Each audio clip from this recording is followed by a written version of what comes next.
So I had been to county jail plenty of times, but this was the first time I was actually going to the pen from county jail. So just like all the fucking politics I tell you about right now and the crazy shit that goes on in the pen, this was my first time really hearing it and fucking letting it absorb because I was on my way. I was on my way to the pen and I was doing 10 fucking years. I had 3,000 plus motherfucking days to do. And everybody was telling me about fucking the politics, how bad it is. I had a cellie at the time who was showing me a tattoo on his leg that said SoCal. And it was just the negative shading letters, like on my chest. And it said SoCal was on the back of his calf. And he was telling me about how you have to earn your letters. This was all new to me. I had never been to the pen. I had been to county jail. In county jail were woods, were pecker woods. And it's the same fucking setup where you listen, you work out, you program, you get up, you answer to your people, and you put work in for your people. But in the penitentiary, there was different consequences for everything, and there was a lot more at stake if you didn't follow orders, if you didn't follow rules. It was just a lot more militant. So my cellie's telling me about how he caught an extra 4 years just getting his letters on his leg. The SoCal, he has negative shading on his leg, caught him fucking 4 years. And he was telling me how at Donovan, stabbings would go down every day. This was the reality. I showed up on the yard and I seen it the first fucking day I came out the building. The homies were booking one of their people. They were disciplining one of their people, removing the motherfucker, just booking him like 30 fucking times while the cops teed off on him with the billy clubs, just teeing off on him. Ding, ding, ding. This is the reality of the pen. I keep stressing it. Everybody wants to know what goes on in there, what goes down. And the thing is I'm always pushing the psychology of the whole situation and how you're going to develop the strength to get out of it. Because the whole thing is you can make stupid ass decisions your very first day that could never get you out. Never. You're never getting out. This is the fucking point that I try to get across. You may be dumb enough to get yourself to the pen from this motherfucker, from the street. You may be dumb enough to make it to the pen. But don't be dumb enough once you're fucking there to sign up for life like a lot of these motherfuckers. If you're a follower, you're done.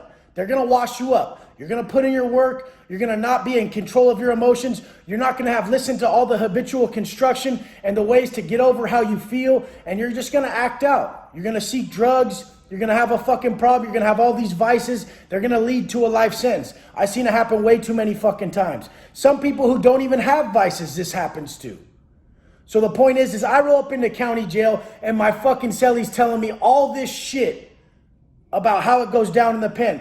I get, the roll call comes through. I fill out my name, my CDC number, my charges, and I immediately get a call over to the door. I'm like, oh, motherfucker, why the fuck they calling me over there? So I come over to the door. And it's between Upper East Building and Upper West Building at Vista County Detention Facility. And I go to the door, and the dude goes, and this is a dude who has the whole Upper West, the most violent part of the county jail holding. And he goes, hey, Wes, it's Chris. And I'm like, oh, they told me your name was Drano. He's like, no, it's Chris from elementary school. Do you remember me? And I'm like, oh, motherfucker, this is crazy. And then in my pod about 2 weeks later, someone who I went to fucking elementary school with too, Marcus, he had some charges. He was looking at 14 years. This is a fucking reality. Everybody knows someone who's doing time, has done time, or whatever. My brother's consistently in and out. We have the same parole officer.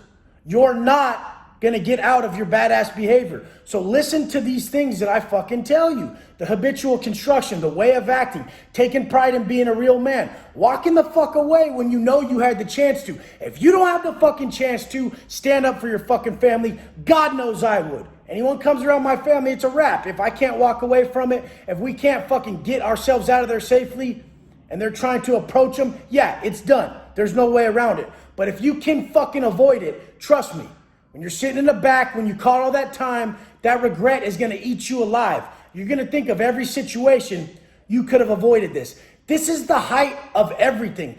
Blaming situations upon yourself. If you learn to only point the finger at yourself, you're putting yourself in full control of your life. The second you're pointing the finger at everything else, you're a victim. There's no answer. The person who points the finger at himself is always looking for the answer. So to find these answers, You will never find your correct answers in life if you don't learn to tap in through your process. Your growth process is the only way you'll tap in to find your true answers. Your true answers are going to be across the board just like everyone else's. They're going to be based along the lines of conscience congruency. We all know how we feel when we act in certain ways. That's why people all the time say, damn, Wes, it's like you're talking to me. We're all not so fucking different. We're not. We're not so different. Step the fuck up as the man you know you should be. I have people who are 25 years old still prank calling and sending dumb messages. Is this who you are? Is this who you are? You're this individual? I mean, come on. Fucking sack the fuck up. I've been through the worst of worst shit, watched the worst shit happen. I seen a motherfucker, one of my old cellies, crazy long-haired Jeff, in county. This fool caught a mayhem charge with the attempted murder. Someone broke into his fucking house, His chick's ex, who he had been in altercations with before. He stabbed and gutted this motherfucker in his stomach about fucking 20 times, left his fucking guts spilling out as he left the fucking house. Since he didn't kill the motherfucker in his house, guess what he got? He got that mayhem charge. He got that attempted murder. He was looking at 2 life sentences. He wasn't gonna beat it. You have to know how to move about life. You have to avoid these motherfuckers, man. You have to.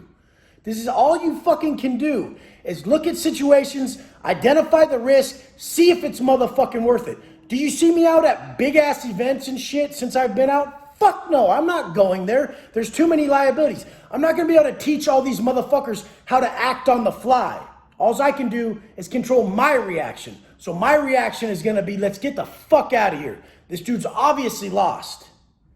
The best thing that I saw that I could do when I came out was try to get through to as many people as possible and say, in this shoddy behavior, this fake hardness, this fake motherfucker shit that society has told you is what a real motherfucker is only gonna ruin your life. And so me trying to get through to people in this manner was the best way for me to create assets in the world, not just around me.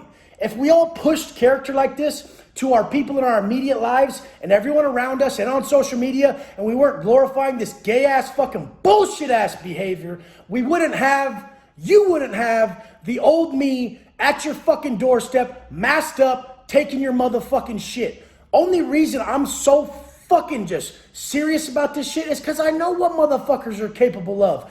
That motherfucker who thinks it's a game obviously doesn't. He's obviously never seen it. He obviously looks at this as entertainment. This is not entertainment to me. This is knowledge. I like YouTube. I love you guys on YouTube because YouTube individuals are hopping on here to fucking gather knowledge, to learn. And when we learn and we apply it to our life, we can make changes that we desperately need. I need you guys to fucking understand, you ain't gonna fucking be that dude the second you walk in. It's somebody else's house. You're just getting there and you're gonna have to put your fucking work in. This is county jail to the pen. This is everywhere in Cali. This is everywhere. And when you say you don't want to join fucking gangs, do you know what that fucking entails when you want to go PC, when you want to fucking just bitch up? This is much worse. You don't have the protection of your people. Now, guess what? Boyfriend, guess what?